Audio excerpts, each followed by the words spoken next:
Queridos amigos, hoy os vengo a hablar de un tema que probablemente muchos de vosotros ya me hayáis escuchado. Vamos a hablar de cómo la mente y el cuerpo están profundamente unidos. Somos un todo. Sabéis, lo he contado en muchas ocasiones, que yo provengo de una familia de psiquiatras.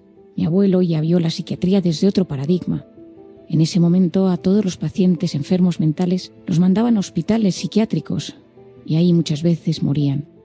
Mi abuelo decidió que muchos de esos pacientes necesitaban una segunda, tercera y cuarta oportunidad en la vida, que había que enfocar de otra manera la salud mental.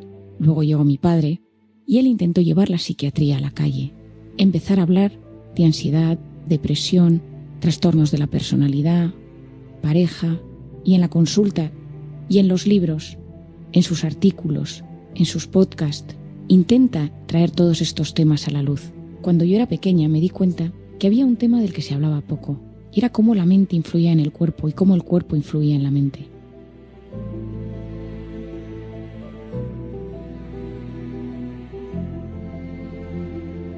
Sabéis que fui a Camboya y cuando sacaba niñas de la prostitución infantil, me di cuenta que muchas de esas niñas, después de haber vivido en esos entornos tan terribles durante años, traían problemas físicos graves.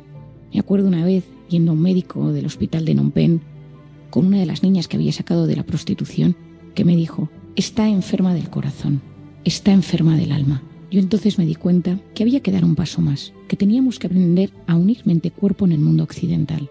Es cierto que en el mundo oriental parece mucho más sencillo en ocasiones, que la mente y el cuerpo están más unidos. El mundo oriental está más enfocado al mundo interior, a hacerse preguntas, a reflexionar, mientras a veces que en el mundo occidental nos cuesta ver al ser humano como un todo.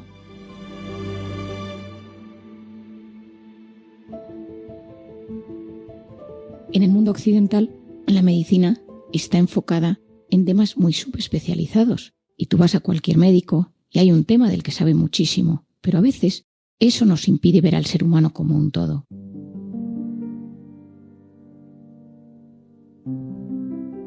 Recuerdo cuando estudiaba la carrera de medicina que algunos compañeros e incluso médicos me decían: Marian, yo creo que los psiquiatras no deberían estudiar medicina. Es una carrera demasiado compleja para luego solo dedicarte al cerebro. A día de hoy creo más que nunca que la psiquiatría es una rama importantísima de la medicina, que la psiquiatría es una rama de la amistad, que la psiquiatría es una manera de enfocarnos en las personas, en sus emociones, en sus sentimientos, pero entendiendo cómo funcionan las redes neuronales. Hay un concepto que últimamente repito mucho: de la neurona a la emoción. La psiquiatría tiene que verse de esta manera. La salud mental tiene que tener un enfoque: neurona y emoción. Cuando digo neurona me refiero a la molécula, al neurotransmisor, a la inflamación, a la microbiota, a los telómeros. Claro que es importante conocer los componentes neurofisiológicos de nuestro cerebro, pero existe otra parte muy muy importante, que es la emoción, los traumas, cómo pienso, cómo siento, cómo me quisieron, cómo me relaciono con los demás. Y entendiendo esa parte neuronal, esa parte bioquímica y esa parte emocional, es mucho más sencillo que yo pueda cuidar mi salud mental. He repetido en numerosas ocasiones: mi mente y mi cuerpo no distinguen una amenaza real de una imaginaria. El cortisol se activa en los momentos donde tenemos miedo, donde nuestra supervivencia está en juego. Pero sabemos que ese cortisol no solo se activa en el momento en el que yo tengo miedo, en el que me persigue un ladrón, en el que me avisan para decirme que me echan del trabajo, en el que recibo una llamada del hospital porque mi hijo ha tenido un accidente y se está muriendo, sino cuando yo me imagino que alguna de esas amenazas puede aparecer. Mi mente y mi cuerpo no distinguen lo real de lo imaginario.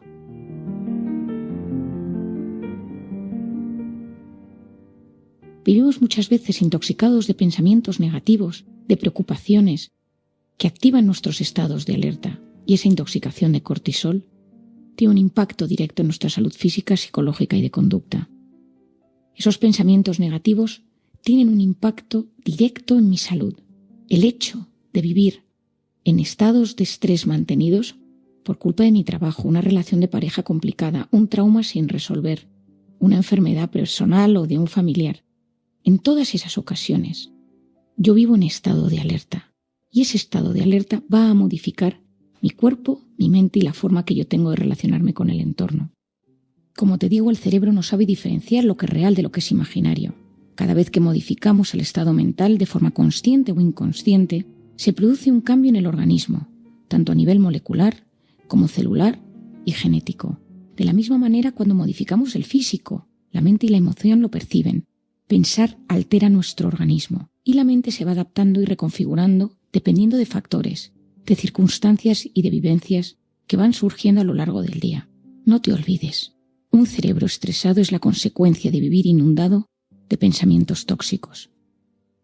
Si muestras a la mente constantemente un evento del pasado o un posible suceso negativo del futuro, tu cerebro entiende que es ahí donde quiere asentarse, donde quieres estar enfocado. ¿Qué se produce? En ese momento tu atención se queda enganchada, aprisionada en pensamientos tóxicos del pasado. Es decir, la mente no consigue gestionar y focalizar su atención de forma correcta. Para entendernos de forma más visual, cada vez que pensamos en algo negativo, angustiante o perjudicial, el cerebro recibe una señal para elaborar circuitos neuronales especializados que nos asentarían de forma fija en esas ideas. Vivir estresado, vivir intoxicado de cortisol, vivir con traumas sin resolver, vivir rodeado de personas que nos perjudican, eso nos inflama. El cortisol es un glucocorticoide y los glucocorticoides son antiinflamatorios. Pero cuando yo vivo intoxicado de cortisol, cuando mi organismo se encuentra constantemente en modo alerta, ese mecanismo inmunológico y fisiológico se modifica y comienza la inflamación. La vida actual es más inflamatoria que la de antes. El estrés crónico reduce la sensibilidad de las células inmunitarias al cortisol, es decir, el sistema defensivo del organismo se desactiva y es incapaz de luchar contra una amenaza real. Frena la capacidad de regulación inflamatoria y, por lo tanto, nuestro cuerpo es incapaz de defenderse contra los peligros. De hecho, tras las situaciones de amenaza, miedo, tensión, se activan ciertas sustancias, las prostaglandinas, los leucotrienos, las citoquinas, que pueden resultar profundamente dañinas para los tejidos. Esta es la causa por la cual en esos momentos somos más propensos a contraer infecciones. Seguro que te ha sucedido en alguna ocasión. Después de comenzar las vacaciones o un descanso o llega el fin de semana, te enfermas. Es porque tu cuerpo se ha debilitado y cede paso a algún catarro, infección de orina o gastroenteritis. Y aquí entra otro campo fundamental que quiero presentarte hoy: la alimentación. ¿Cómo está relacionada esa inflamación con lo que comemos? Muchos dicen que somos lo que comemos. Yo soy más partidaria del somos lo que sentimos, pensamos y amamos, pero soy plenamente consciente, y más con las investigaciones del siglo XXI, que la alimentación posee un rol fundamental en la salud. Sabemos que algunos alimentos tienen una relación importante con enfermedades graves. Incluso hay estudios que vinculan la alimentación con algunos tipos de cánceres. Por lo tanto, no es algo que debamos desdeñar. En los últimos años, las investigaciones sobre la alimentación han aumentado. Hoy en día conocemos los efectos de muchos alimentos en nuestro organismo. Sabemos que ciertas dietas influyen positivamente y negativamente en el pronóstico de algunas enfermedades. En la actualidad, según los datos que manejan los especialistas en nutrición, nuestro organismo ingiere un 30% más de alimentos que fomentan la inflamación que hace unos años. En los últimos años me ha interesado mucho el tema de la inflamación. Hoy en día, algunos psiquiatras opinamos que algunas depresiones son estados inflamatorios del cerebro. Es decir, algunos cuadros depresivos, sobre todo aquellos que no responden bien a los antidepresivos convencionales, pueden ser debido a estados inflamatorios de la mente. En mi experiencia, cuando un paciente acude a mi consulta con un cuadro depresivo, tras estados de estrés mantenidos donde ha tenido circunstancias complicadas, trabajo a nivel inflamatorio. Esto significa que puedo darle medicación antiinflamatoria, que puedo recomendarle una dieta antiinflamatoria o incluso suplementación antiinflamatoria. La respuesta es impresionante. Muchos pacientes mejoran sus síntomas psicológicos cuando cambian el estilo de vida, el estilo de dieta, lo que comen y lo que ingieren. Esto no solo se está viendo en el campo de la psiquiatría, esto se está viendo en otros campos de la medicina. Para pacientes con problemas digestivos, de los que entraré a continuación a explicar, para pacientes con problemas neurológicos, con migrañas, para pacientes con problemas osteoarticulares, un cambio de dieta ha demostrado ser una vía de salvación para los dolores. Creo sinceramente que el futuro de la medicina pasa por investigar de forma profunda la inflamación como causa de múltiples dolencias físicas y neuropsiquiátricas. Por ejemplo, sabemos que las personas con inflamación crónica poseen niveles por debajo de lo recomendable de algunas vitaminas, como la vitamina D, E, C y de omega 3. Seguro que me has escuchado en alguna ocasión hablar de la importancia de tener niveles óptimos de vitamina D. Los niveles que en algunas ocasiones vemos en las analíticas son inferiores a donde debemos estar. Niveles bajos de vitamina D se han asociado con múltiples patologías. De hecho, sabemos que muchas depresiones tienen niveles muy bajos de vitamina D. Y se ha observado que cuando ajustamos esos niveles de vitamina D, tomando la suplementación necesaria, muchos síntomas depresivos disminuyen. El omega 3 es un potente antiinflamatorio. Luego hablaré de él. También te recomiendo que tomes todos los días. Por otro lado, sabemos que la inflamación persistente altera la barrera intestinal, promoviendo una mayor permeabilidad a ciertas sustancias. Y esto termina perjudicando al sistema inmune, pudiendo acabar en molestias y reacciones negativas tras ingerir algunos alimentos. Los alimentos que activan la inflamación tienen una enorme relación con la liberación de insulina por parte del páncreas y por tanto con la diabetes, una de las enfermedades crónicas en alza. Entre esos sospechosos habituales nos encontramos con el alcohol, sobre todo a dosis altas, las grasas saturadas, las bebidas azucaradas, las harinas refinadas, especialmente empleadas en bollería industrial. De hecho, un estudio publicado recientemente en Harvard explicaba que las mujeres con alimentación rica en esos productos inflamatorios tienen un 41% más de riesgo de padecer depresión. Es decir, hay estudios que empiezan a vincular una dieta inflamatoria con síntomas depresivos. Quiero que este capítulo te ayude a entender por qué cuidar tu alimentación puede ser muy útil para tu salud física y psicológica. Esa dieta puede ser cambios en la alimentación, pero como te decía, también en la suplementación. Hay veces que recomendamos cúrcuma y otras especies, ya que poseen un efecto antiinflamatorio potente. Ahora entramos en un tema apasionante, del que probablemente me hayas escuchado en alguna ocasión, que es el tema del eje intestino-cerebro. Empecé a investigar este asunto durante la residencia. Yo estaba en el hospital trabajando y justo en esa época estaba pasando planta en la hospitalización en psiquiatría. Muchos de los pacientes que teníamos ingresados tenían problemas digestivos y en muchas ocasiones teníamos que hacer interconsultas a los médicos digestivos para que vinieran a valorar a los pacientes. Colon irritable, reflujo, gastritis, intolerancias, colitis ulcerosa. Recuerdo que un día estaba yo de guardia y decidí acercarme al departamento de digestivo a hablar con alguno de los médicos, a ver si podía orientarme en algunas pautas o tips para poder ayudar a los pacientes sin tener que pedir siempre esas interconsultas. Recuerdo que ese día me topé con un residente mayor que me dijo: aprovecho yo también para preguntarte, Marian, ya que muchos de nuestros pacientes ingresados en digestivo tienen síntomas depresivos o toman medicación para la ansiedad y la depresión. Una de las características que más influyen en mi forma de trabajar es la observación. Me dedico a observar con mucho detalle a mis pacientes, cómo evolucionan los pronósticos, qué medicaciones o qué estilos de vida les sienta bien. Y eso me ha ayudado a lo largo de la vida a entender muchas cosas desde otro paradigma. En ese momento, mientras yo hablaba con ese residente, me di cuenta que había un campo inmenso que se abría ante mis ojos. Probablemente había algo que influía en el eje intestino-cerebro, probablemente algo de la alimentación o del intestino estaba influyendo en el cerebro, o algo del cerebro influía en el intestino. Me metí en internet, en las páginas de médicos, donde hay artículos e investigaciones, y descubrí que había ciertos grupos de estudio en diferentes lugares del mundo que empezaban a hablar de ese concepto que por entonces era innovador, denominado la microbiota. Recabé mucha información al respecto, revisando artículos y publicaciones sobre el tema. Hoy en día puedo decir que es un campo apasionante y con mucho futuro. En los últimos años se han multiplicado los estudios al respecto, y en todos ellos se constata una conexión importante del cerebro con el intestino. Voy a intentar explicártelo de la mejor manera posible. El tubo digestivo, que abarca desde el esófago hasta el ano, está tapizado por más de 100 millones de células nerviosas. Esto equivale a todo lo existente en el sistema nervioso central. Ese tubo digestivo consta de 11 metros, desde la boca hasta el ano. En la mujer, la comida, desde que entra por la boca hasta que sale por el ano, dura aproximadamente 62 horas, mientras que en el hombre dura unas 55. Cuando la comida llega al estómago, se matan los microbios que hay en los alimentos, gracias a la ayuda del ácido clorhídrico. Después ese bolo alimenticio llega al intestino delgado que cuenta con las vellosidades y esas vellosidades aumentan la superficie de absorción.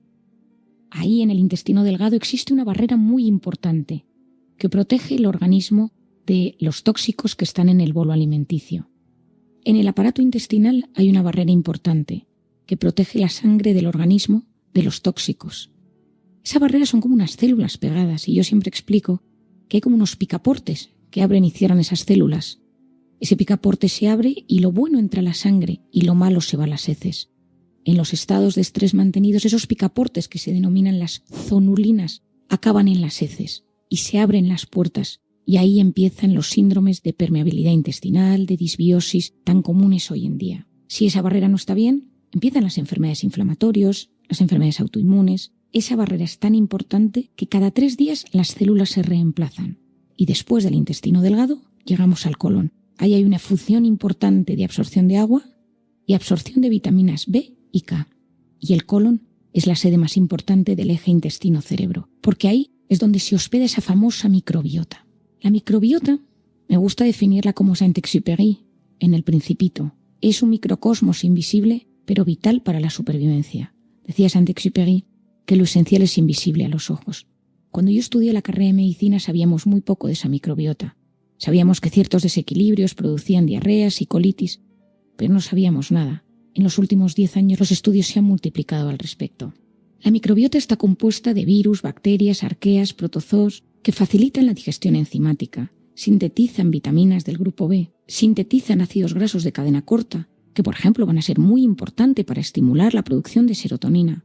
Esa microbiota modula el sistema inmune, modula la inflamación, protegen contra las bacterias patógenas y reequilibran el ecosistema microbiológico.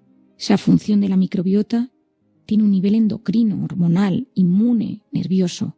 Es muy completo y muy importante. La microbiota se puede desequilibrar por estrés, por cortisol, se puede desequilibrar por tomar antibióticos, mucho cuidado, que a veces abusamos de ellos. Se puede desequilibrar, por supuesto, por una mala alimentación, por la contaminación o por el sedentarismo. Hoy en día sabemos que el 90% de la patología crónica tiene disbiosis, es decir, el 40% de los pacientes que sufren algún tipo de patología autoinmune, inflamatoria, tiene asociado un cuadro de disbiosis intestinal. Por lo tanto, podríamos decir que esa disbiosis altera el diálogo que existe entre la microbiota y el sistema inmune. Estos microorganismos poseen una función importante en el procesamiento de los nutrientes y alimentos y liberan gran cantidad de moléculas al intestino. Estas pueden llegar a influir en el organismo de forma esencial. En investigaciones recientes se ha observado que la carencia de flora bacteriana tiene una repercusión muy importante en el organismo, incluido el cerebro. Se está prestando especial atención, por ejemplo, a la causa-efecto entre ciertos cambios bruscos en la flora bacteriana y alteraciones simultáneas en el estado de ánimo o en la conducta del paciente. Hay diferentes teorías al respecto. Una revisión del 2015 sugiere que los déficits en la permeabilidad del intestino pueden ser la causa de la inflamación que aparece en los trastornos del ánimo. Por otro lado, se postula que algunos microorganismos segregan sustancias que desempeñan la labor de neurotransmisores en el cerebro. Hoy en día esto ya está más que demostrado. Algunas bacterias se encargan de sintetizar neurotransmisores que van a tener una función primordial en el cerebro. Los avances en investigación son numerosos y cada vez más van surgiendo especialistas que pueden ayudar y paliar mucha sintomatología desde el intestino. La permeabilidad intestinal a la que he hecho referencia es la capacidad que tienen las membranas del intestino para permitir el paso de nutrientes procedentes de los alimentos de nuestra dieta, bloqueando el paso de sustancias tóxicas, bacterias y virus que pueden dañar el organismo. Cuando se altera la permeabilidad intestinal, se produce un fenómeno llamado hiperpermeabilidad o intestino agujereado, que puede causar inflamación, alergias, infecciones y otras enfermedades. Para regular esta permeabilidad intestinal y controlar el componente inflamatorio de la depresión, juega un papel fundamental la microbiota. Sobre este tema, hoy en día existen especialistas maravillosos que divulgan en España y en otros países sobre el tema. Te recomiendo a la doctora Sari Arponen, que tiene varios libros sobre el tema y en su divulgación lo explica de forma clara y sencilla. A la doctora Nazaret Castellanos, tengo una gran amiga mía de la carrera, la doctora Almuiña, que también es especialista sobre estos temas. A mí me gusta poder relacionarme con médicos de otras especialidades para poder intentar transmitir al paciente una visión global de lo que trae a consulta. Algunos pacientes vienen a mi consulta y me dicen: Marian, tengo artritis, desde hace años tengo depresión y de vez en cuando se me duerme la mano. Si esta paciente acude al reumatólogo, al neurólogo, al psiquiatra, pero no estamos coordinados entre nosotros, probablemente nos estemos perdiendo una parte fundamental de su tratamiento. A mí me gusta mucho, cuando tengo un paciente en consulta, intentar entender todos los síntomas físicos que tiene, de los cuales se queja, porque en muchas ocasiones algunos de ellos pueden estar ligados a los temas de la mente que le perturban.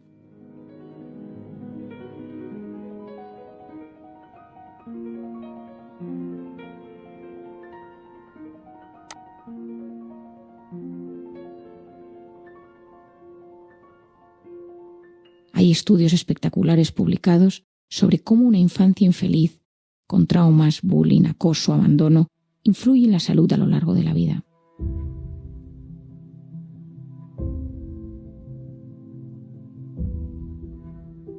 El estudio más importante que yo leí en su momento fue cuando volví de Camboya y descubrí que había un estudio en Nueva Zelanda que trataba sobre niños que habían tenido una infancia muy dura, con eventos adversos, traumas, abandonos, abusos y la salud física que esta gente tenía en torno a los 20, 30 y 40 años. Muchos de ellos padecían de enfermedades autoinmunes e inflamatorias.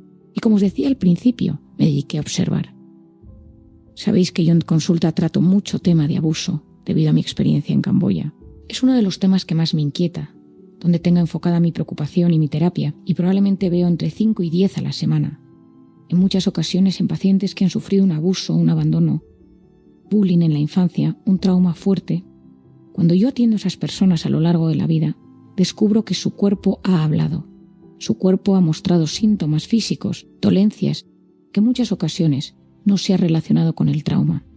Si somos capaces de identificar el trauma, de sanar ese trauma, los síntomas físicos disminuyen y la persona se siente aliviada.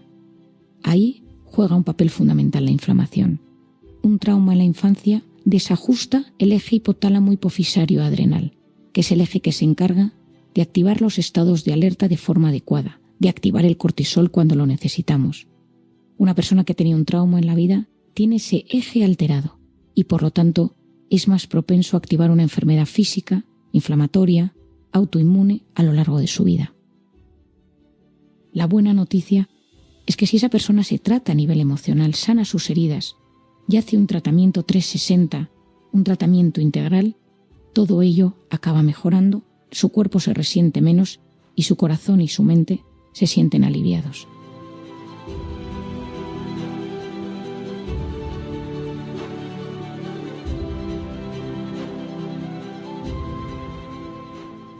Los estudios sobre la microbiota son impresionantes. Hoy en día hay estudios sobre microbiota y Parkinson, microbiota y Alzheimer, por ejemplo. La doctora Nicola Lopizzo, especialista en medicina interna y endocrinología en el Hospital de Barcelona, ha relacionado la enfermedad de Alzheimer con la inflamación y la microbiota. Esos investigadores observaron que las personas enfermas poseían una microbiota diferente a los sujetos sanos que participaron en el estudio. Hoy en día se postula que la inflamación tiene un rol clave en el desarrollo y en la evolución de la enfermedad de Alzheimer. Y se cree que esa inflamación puede verse influida a su vez por la microbiota. Este es un campo apasionante que nos empuja a seguir investigando en esa dirección, ya que cuando la enfermedad de Alzheimer aparece el tratamiento es muy complicado. A mí este tema me interesa enormemente, ya que considero que gran parte de la medicina del futuro va a tener como protagonista la microbiota. El tema de la microbiota es tan sumamente importante que hoy en día, si hacemos un buen análisis de heces, podemos conocer el estado de salud de la persona. No sé si sabes que Putin viaja con su propio inodoro y guarda sus heces en unas bolsitas que viajan a Rusia para luego ser destruidas. Esto tiene un origen.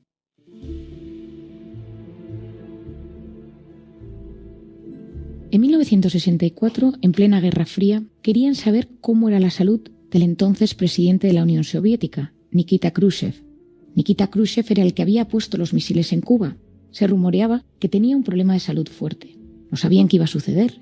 Y era clave entender si era una persona que estaba gravemente enferma y cómo iba a ser el futuro de la Unión Soviética y, por lo tanto, del mundo.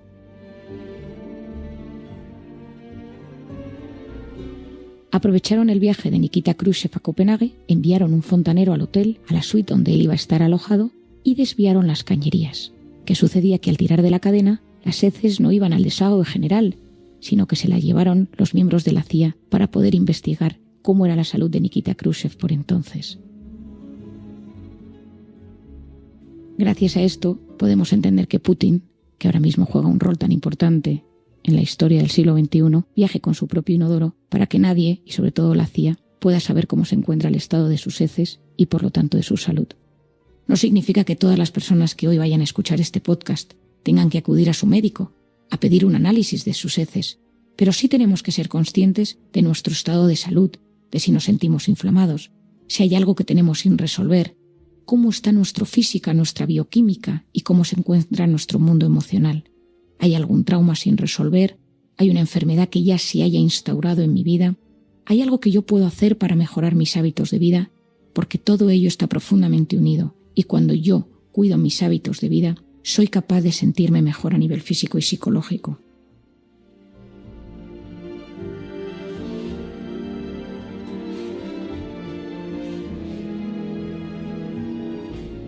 No olvidemos algo esencial. Mucho antes de enfermar, el cuerpo nos ha ido mandando señales de alerta en forma de molestias, debilidades o dolencias. La enfermedad en esos casos es un mensaje que envía el cuerpo que no cesa de comunicarse con nosotros, ansiando lograr el equilibrio y la paz.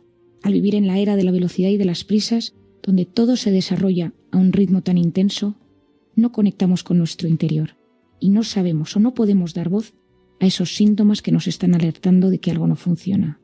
Esos indicadores son fundamentales para evitar la enfermedad o para frenar el empeoramiento de los síntomas. En la vorágine de la vida moderna, con su ritmo implacable y sus innumerables demandas, es fácil olvidar una verdad fundamental: nuestro cuerpo y nuestra mente están profundamente entrelazados, comunicándose constantemente en un lenguaje silencioso, pero expresivo. Esta comunicación intrínseca es un pilar esencial de nuestra salud y bienestar, aunque a menudo pasamos por alto las señales hasta que se convierten en gritos imposibles de ignorar. Históricamente, la medicina occidental ha tendido a separar el cuerpo de la mente, tratando sus dolencias como si fueran entidades independientes. Sin embargo, esta visión está cambiando radicalmente gracias a avances en la neurociencia y la psicología que demuestran una y otra vez lo inseparables que son. El estrés, por ejemplo, aunque se percibe como un estado mental, puede manifestarse físicamente de maneras que van desde dolores de cabeza hasta problemas cardiovasculares, evidenciando la interconexión mente-cuerpo. Nuestro cuerpo habla a través de síntomas y sensaciones. Un estómago revuelto antes de una presentación importante, la tensión en nuestros hombros después de un día estresante, o la fatiga que no se alivia con el descanso, son todas formas en que nuestro cuerpo expresa desequilibrios emocionales o estrés. Estas señales físicas son llamados de atención, instándonos a buscar equilibrio y bienestar. Así como el cuerpo manifiesta en lo físico nuestros estados emocionales, nuestra mente responde a nuestro estado físico con emociones y pensamientos que pueden influir en nuestra salud general. La depresión y la ansiedad, por ejemplo, no solo afectan nuestra capacidad para pensar y sentir, sino que también pueden tener efectos perjudiciales en nuestra salud física, desde alterar nuestros patrones de sueño hasta debilitar nuestro sistema inmunológico. Aprender a escuchar y comprender este diálogo entre mente y cuerpo es esencial para nuestro bienestar. Esto implica prestar atención consciente a las señales que nos brindan, tanto físicas como emocionales, y responder a ellas de manera que fomente la salud y la armonía. La práctica de la atención plena, mindfulness, y la meditación son herramientas poderosas en este proceso, ayudándonos a sintonizar con nuestras necesidades internas. Integrar prácticas que fomenten el bienestar físico y mental en nuestra vida cotidiana es clave para mantener una comunicación saludable entre cuerpo y mente. Esto incluye desde una alimentación balanceada y ejercicio regular, hasta tiempos de descanso y actividades que nos proporcionen alegría y satisfacción. Reconocer y ajustar nuestros hábitos puede tener un impacto profundo en nuestra salud general. Enfrentar las dificultades inherentes a este proceso de escucha y respuesta requiere paciencia, comprensión y, a menudo, apoyo externo. Buscar la ayuda de profesionales de la salud mental y física puede ser un paso crucial hacia la sanación y el equilibrio. La resiliencia se construye no solo enfrentando desafíos, sino aprendiendo a navegarlos con conciencia y cuidado hacia uno mismo. La relación entre nuestro cuerpo y nuestra salud mental es un diálogo continuo, un intercambio constante que moldea nuestra experiencia de vida. Escuchar activamente este diálogo, entender su lenguaje y responder con cuidado es un acto de amor propio que nos invita a vivir de manera más plena y saludable. Al cultivar esta conexión, nos abrimos a una vida de mayor armonía, satisfacción y bienestar.